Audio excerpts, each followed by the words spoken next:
Je suis mécanicien spécialisé pour tout ce qui est matériel de parcs et jardins.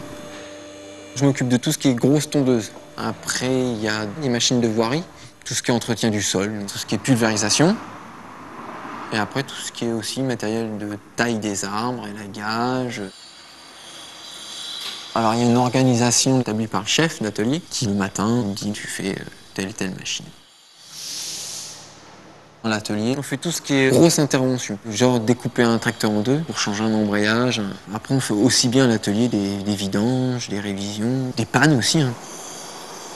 Faut chercher, faut se creuser la tête. Une fois que c'est diagnostiqué, si on ne peut pas dépanner la machine tout de suite, donc on commande des pièces. Il faut être attentif à ce qu'on fait. Il faut toujours un temps d'observation, puisque au moment du remontage, si on n'a pas observé, on est un petit peu coincé. Après, minutieux aussi quand même. Il faut maîtriser l'électronique, l'électricité, tout ce qui est hydraulique, et puis aussi la mécanique de base. J'ai un bac professionnel, agent de maintenance des matériels. Mon père m'a initié un peu à la mécanique et à la base c'était du matériel de parcs et jardins, donc voilà. J'aurais pu travailler aussi bien dans le travaux publics que dans le matériel agricole. Dans ce cas-là, il aurait fallu faire des stages différents. On travaille principalement à l'atelier, mais on va aussi à l'extérieur. Des fois, on ne peut pas déplacer les machines, elles ne peuvent plus bouger, donc là, il faut qu'on intervienne. Régulièrement, on va à 50 km aux alentours. Parfois, on peut s'étendre jusqu'à 100, 150 km.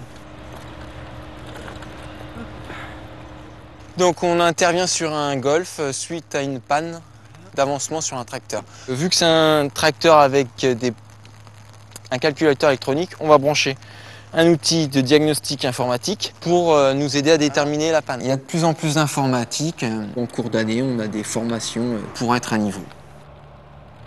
Ce que j'apprécie dans ce travail, c'est que c'est très diversifié. C'est rarement les mêmes machines qui sont en panne, donc il y a rarement d'habitude. En inconvénient, il y a la pluie, le froid. On s'arrête pas, on intervient quand même. Je me vois mal rentrer et dire bon bah il pleuvait. Non bah j'ai laissé le tracteur en panne. Il y a des avantages parce que des fois on voit des choses qu'on ne verrait pas ailleurs. Rentrer dans un golf, aller sur des stades de foot réputés, on voit des parcs, des maisons, des petits châteaux. Voilà, c'est merveilleux, c'est joli. Si on travaille bien, si on a un bon état d'esprit, on n'a pas de mal à trouver de travail dans notre domaine. C'est parti.